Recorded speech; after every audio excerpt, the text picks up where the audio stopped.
Salut tout le monde, c'est Cynthia. Aujourd'hui, j'avais envie de vous parler de skincare. On va parler en fait ensemble de pourquoi votre routine de peau ne fonctionne pas, pourquoi vous n'avez pas les résultats escomptés, qu'est-ce qui est vraiment réaliste en termes de petits pots, à quoi vous devriez vous attendre, c'est quoi les limites d'une routine skincare, puis qu'est-ce que vous faites de pas correct. C'est de tout ça qu'on va jaser aujourd'hui. Je pense qu'il y a beaucoup de gens qui soit prêtent des intentions pas réalistes aux cosmétiques ou qui sont en fait tout simplement très impatients avec leur routine. Mais vous allez voir, on va tout parler des points importants que j'ai subdivisés en 3 sections, en 3 chapitres. Donc on va y aller tout de suite pour pas perdre de temps parce qu'il y a beaucoup d'infos. Prenez des notes et s'il y a des petites erreurs que vous faisiez, laissez-moi savoir dans les commentaires, je serais vraiment curieuse de savoir. Le premier chapitre, c'est sur les produits en soi comme tels. Donc, première question déjà pour vous, est-ce que vous savez qu'il y a différents ingrédients qui vont prendre différents temps avant d'agir? Souvent, je pense qu'on voit les pubs, le gros marketing de genre en 2 semaines, la peau est ci, en 3 semaines, la peau est ça. Et peut-être qu'on pense inconsciemment que des fois, c'est ça, on va régler des problématiques de peau en dedans d'un mois, mais c'est pas toujours le cas. Donc, il y a certains ingrédients, par exemple, les ingrédients hydratants généralement qui vont fonctionner immédiatement. Oui, vous allez avoir des bénéfices un peu combinés en les utilisant à long terme. On se rappelle de ma peau à 22 versus à 32 actuellement, qui a l'air, je trouve, plus jeune, en tout cas plus hydratée. Donc il y avait des choses que je faisais pas correctement, on va en reparler après. Donc il y a des choses, c'est ça, comme des humectants par exemple, qui devraient fonctionner directement. C'est le cas de l'acide hyaluronique. Si vous mettez un sérum d'acide hyaluronique et que vous trouvez que vous n'avez pas grand résultat, c'est peut-être pas bon signe, peut-être que le produit est moins bien formulé ou peu importe, mais il y a des choses comme ça, c'est ça, qui sont plus immédiates dans leur action. Même chose, une lotion tonique, un masque, un gommage à grains, tout ça, si vous l'aimez pas après, tu sais, 1, 2, 3, 4 fois, il n'y aura pas tant de meilleurs résultats à long terme, on s'entend. C'est aussi des produits que justement, si vous arrêtez d'utiliser, la peau va revenir à son état. Hein. Si vous vous crémez puis que ça marche, ça vous fait du bien puis que vous arrêtez, ben la peau va comme revenir à son état initial. Où il faut être plus patient, c'est avec les actifs. Donc quand on a des sérums, tu sais, des petits concentrés d'ingrédients actifs ou même des fois des crèmes qui sont traitantes, tout dépendant c'est quoi l'objectif, ça peut prendre plusieurs semaines voire plusieurs mois avant d'avoir des effets. Tu sais, je pense à des choses comme la vitamine C, les peptides, les rétinols, donc la vitamine A, les masques LED aussi qui sont super tendance, tout ça, on parle de plusieurs mois avant d'avoir le plein effet. On peut avoir des résultats avant, mais il faut vraiment progresser. Le meilleur exemple, c'est le rétinol. Moi, je savais pas ça avant, là, mais comme t'as pas de résultats vraiment en dedans d'un mois, c'est vraiment minimum, je vous dirais, 3 mois. Puis selon qu'est-ce qu'on veut travailler, si c'est plus la fermeté, les taches, les rides, ça peut prendre jusqu'à 6 mois en fait avant de faire son plein effet. Oui, tu sais, t'as des rétinols plus forts, bon, des compagnies qui vont mieux les formuler que d'autres, mais pareil, c'est l'exemple parfait d'un ingrédient qui a besoin vraiment d'être intégré à long terme dans une routine. Pour ce qui est des actifs plus type exfoliant, souvent ça va être un peu plus court quand même. Donc je sais pas moi, que ce soit un tonique, un sérum, par exemple à l'acide glycolique, tu sais, qu'on veut jouer sur par exemple la taille des pores ou les points noirs, en fait ça va être plus rapide. Des fois en 2 à 3 semaines déjà on va avoir une belle amélioration. Même chose pour les soins anti-taches, donc certains actifs des fois en quelques semaines vous allez déjà voir une petite amélioration. Souvent moi je conseille de faire des photos avant-après parce que ça ment pas en fait si on les prend dans le même éclairage. Mais sinon overall, là, je vous dirais, pour vraiment bien tester votre routine, ça fonctionne, toffez 3 mois. Si vous êtes capable de vous rendre à 3 mois, souvent c'est ces paramètres-là en fait qu'on a pris quand les marques ont fait des tests, là, tu sais, des fois ils font des tests bon, d'évaluation, d'efficacité de leurs produits, ben souvent c'est fait sur une période de 3 mois. Puis là je sais qu'il y en a qui seront même pas patientes jusque-là, donc moi je vous dirais minimum 1 mois, ok? Parce que la peau, elle a un cycle de 28 jours. Fait que si vous pouvez tester au moins votre routine steady pendant 1 mois, là vous allez savoir vraiment si vous avez, tu sais, un début de résultat, si vous aimez et tout ça. Mais en dessous de ça, sauf exception des produits hydratants, comme j'ai dit, ça va être dur de gager, tu sais, si c'est vraiment efficace ou pas. Et en terminant, faut pas oublier aussi qu'il y a bien des ingrédients qui sont un peu invisibles, c'est-à-dire qu'ils vont travailler dans l'ombre et que c'est plus à long terme, à très long terme qu'on va voir une différence. Donc par exemple, tous les antioxydants, dont la vitamine C. Vitamine C, oui, des fois le produit te fait comme un petit effet glowy, un petit peu éclaircissant sur le coup, mais vraiment dans la prévention anti-âge, ça va être à très long terme. Fait que ça, c'est quelque chose qu'on fait, tout comme la crème solaire par exemple, qu'on voit pas l'effet instantané, mais ça va être à long terme dans la prévention. Deuxième point maintenant, des fois ça peut être un bon produit, mais il est tout simplement en fait pas pour vous. Je donne un exemple, la très populaire niacinamide que tout le monde dit ah c'est trendy, j'en ai peut-être besoin, blablabla. Selon qu'est-ce que vous voulez travailler, parce que ça fait plein de choses, la vitamine B3, ben peut-être vous avez un pourcentage en fait qui correspond pas à qu'est-ce que vous recherchez. Des fois c'est pas parce qu'un ingrédient a une très haute concentration que c'est meilleur, ou tout simplement que ça correspond à vous, qu'est-ce que vous recherchez précisément. Donc des fois il y a des ingrédients, c'est ça, qu'à différentes concentrations, ça va jouer sur différentes choses, fait que ça faut faire attention, faut se renseigner un petit peu. Un autre exemple, c'est les types d'exfoliants chimiques. Exemple, quelqu'un qui a la peau grasse acnéique qui se dit « Ah, je veux pas prendre un gommage à grains pour pas répandre ça, fait que je vais prendre un exfoliant genre AHA. » Mais dans le fond, AHA, mettons, c'est soluble dans l'eau, puis t'as les BHA qui sont solubles dans l'huile, donc ça va être plus approprié. Ils vont aller aussi plus à la bonne profondeur, en fait, dans la peau pour aller traiter spécifiquement l'acné. Fait que des fois, c'est ça, c'est pas qu'un ingrédient est pas bon, c'est juste qu'il est pas pour vous, puis même au-delà du type de peau, tu sais, c'est vraiment des fois des... Ouais, par rapport aux molécules, c'est très spécifique, en fait. C'est ça, le skincare. Quand on tombe là-dedans, on se rend compte qu'il y a beaucoup de petits fine-tuning, beaucoup de détails. Et ça, d'ailleurs, c'est le risque quand on construit soi-même sa routine. Donc, je pense à des marques comme The Ordinary, The Inkey List, qui ont été super appréciées du public par leur bas prix, et par le fait que ça venait démocratiser un peu les ingrédients skincare. Mais il y a aussi beaucoup eu d'erreurs de parcours avec ces marques-là. J'ai l'impression des gens qui se sont irrités la peau, par exemple, parce qu'ils faisaient des mix pas corrects. Ça aussi, on va en reparler là prochainement. Mais des fois, en fait, si c'est pas l'irritation, c'est que sans le savoir, vous allez peut-être combiner deux ingrédients, parce que c'est des bouteilles avec genre, mettons, un ingrédient, là, principalement. Vous allez les combiner, puis des fois, ils vont comme s'annuler, en fait, entre eux. Autant en cosmétique, vous avez des ingrédients qui vont aider, tu sais, qui vont comme help each other out, mais t'en as aussi qui vont se canceller entre eux ou qui vont vraiment diminuer l'efficacité. Fait que ça aussi, c'est pas du par cœur, c'est pas de la logique, là, tu sais. Fait qu'il faut juste comme prendre le temps de se renseigner. Moi, je peux vous mettre des petits exemples ici, là, avec différents tableaux facilement trouvables, genre sur Pinterest et sur, bon, Instagram et tout ça. Il y a Pibou Beauty aussi que j'adore suivre sur Instagram qui fait plein de ce genre de tableaux recap, là. C'est vraiment pratique à garder sous la main. Si vous voulez pas vous casser le basic en passant, que vous êtes juste comme, ben moi je veux pas, là, commencer à prendre de risques, ben vous restez dans la même gamme de produits. C'est pas compliqué quand les Oitiers ou je sais pas moi, Lancôme sortent une gamme de produits, tu sais, t'as ton contour d'yeux, t'as ton sérum, ta crème, ils ont tous été élaborés pour fonctionner ensemble, tu sais, pour créer vraiment une synergie entre les ingrédients. Fait que vous pouvez toujours faire ça aussi, hein. Pour revenir aux exemples de produits, des fois qui sont juste pas conçus pour nous, tu sais, par exemple, quelqu'un qui a de l'hyperpigmentation, donc le cerne qui va être brun. Ça, c'est pas une condition vasculaire, c'est même très souvent génétique. Donc si la personne apprend un contour d'yeux qui est écrit anti-cerne dessus, tu sais, que c'est comme un gel frais là, que tu masses et tout ça, ça va avoir aucun effet, parce que là, on parle juste de la peau qui est plus teintée autour des yeux. Donc ça, il faudrait plus aller en fait dans des soins éclaircissants, et même là, en cosmétique, ça va être limité, donc peut-être faire des soins, tu sais, avec des professionnels. Donc il y a des choses comme ça aussi qu'il faut juste bien se connaître, en fait, bien connaître ses particularités de son type de peau ou de ses particularités propres comme l'hyperpigmentation, entre autres. Donc c'est ça, pour pas que vous dépensiez en fait votre argent inutilement dans les gammes des fois aussi qui sont super chères, puis sinon en passant ça veut pas dire que c'est cher, que ça va être vraiment meilleur que ceux à la pharmacie, c'est du cas par cas. Mais si vous voulez sauver de l'argent et du temps, vraiment de bien connaître c'est quoi vos problématiques beauté, ça va tellement vous aider. Fait que soyez observateurs, puis si vous avez besoin d'aide, ben il y a les esthéticiennes et les dermatos. Les esthéticiennes pour tout ce qui est beauté de la peau, connaître son type de peau, comment l'améliorer, c'est vraiment vos personnes ressources. Par contre, si vous avez une condition de peau, quelque chose qui revient en fait, quelque chose qui est pas supposé être là, ou qui est génétique, mettons vous avez de l'eczéma puis ça revient à chaque période de stress, bon c'est des exemples rapides là, mais à ce moment-là, dermato, eux autres c'est des médecins de la peau, donc pour la santé de la peau. Toujours au niveau des produits, je pense que ça peut être bon quand même d'avoir un petit peu de notion de base par rapport aux ingrédients puis leur fonction. Vous allez voir si vous commencez à lire les ingrédients des crèmes, des sérums et tout ça,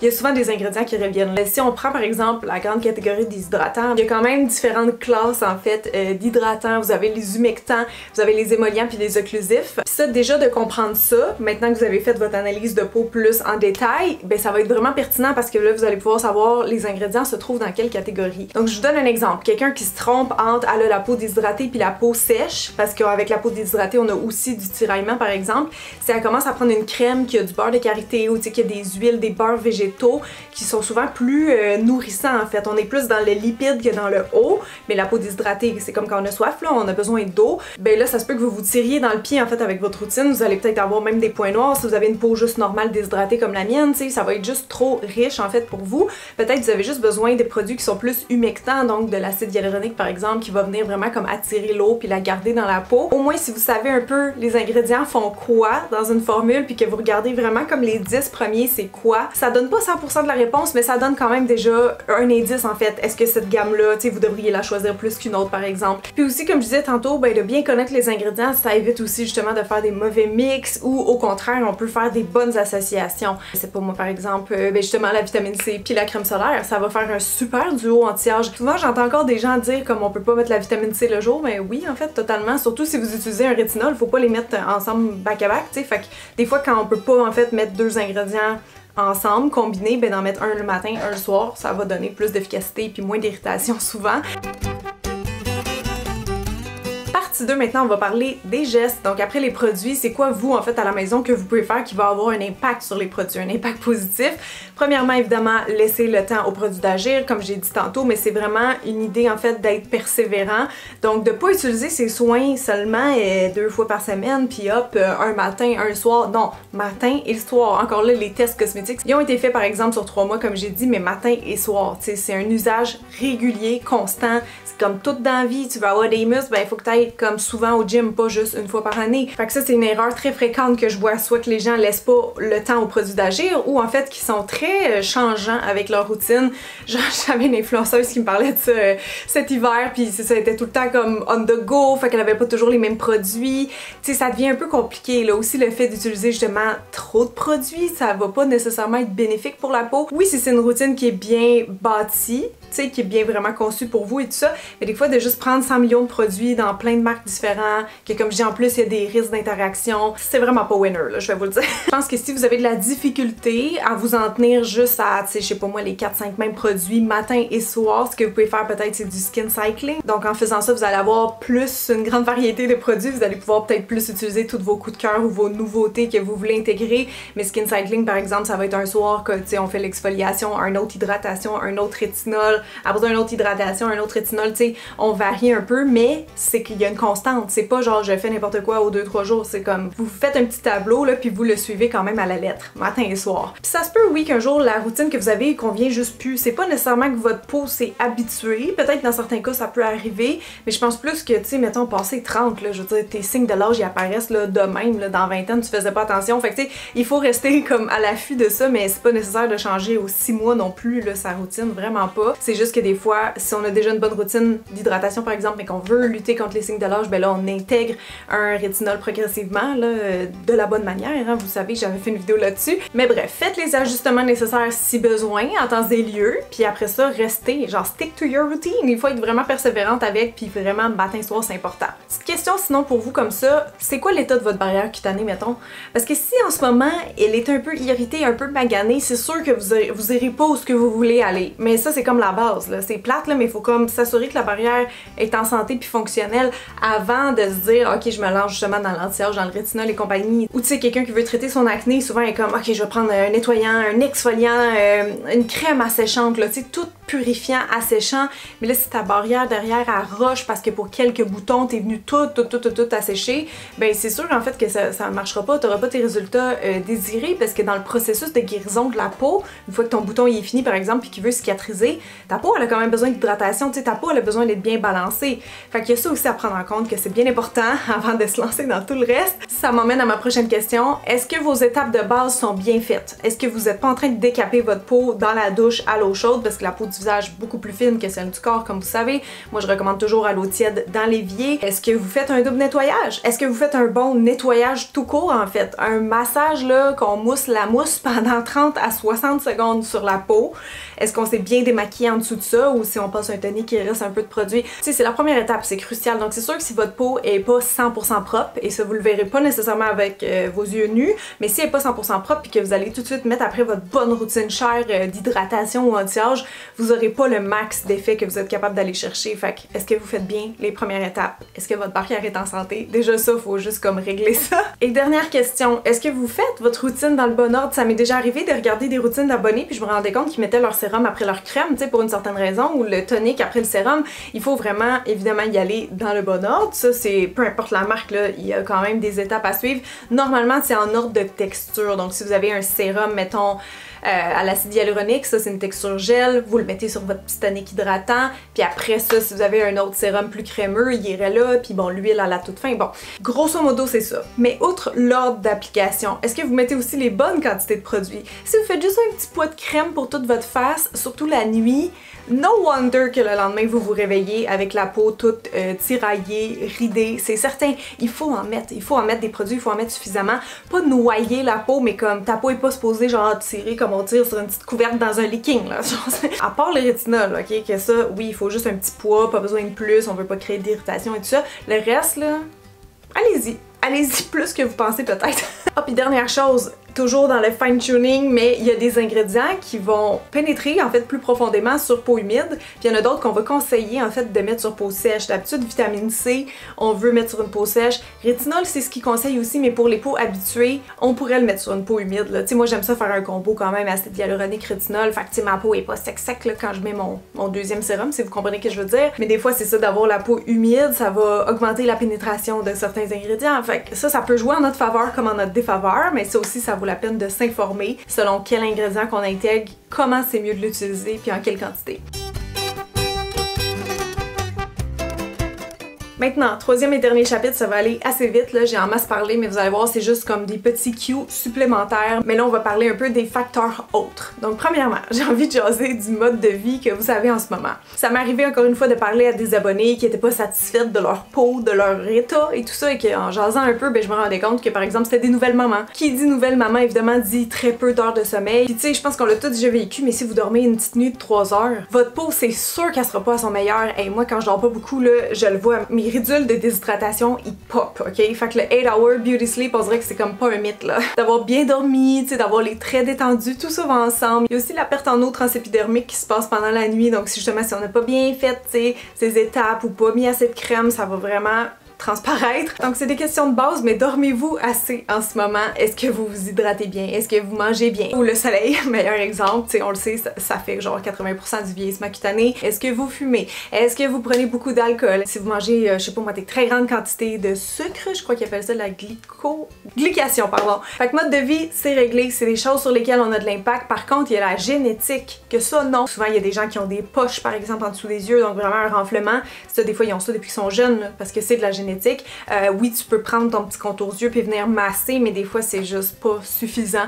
En fait, c'est que les pots de crème vont pas nécessairement gagner sur la génétique, c'est ce que je veux dire. Tu sais, je pense des fois à la coupe rose, à la cellulite, ça peut tout être des conditions là qu'on a eues de nos parents, de notre mère par exemple, puis ça se traite pas super bien avec les cosmétiques, je vais être honnête. Ça m'emmène donc à mon dernier point qui est quelles sont vos attentes avec votre routine skincare? Genre, c'est quoi vos objectifs?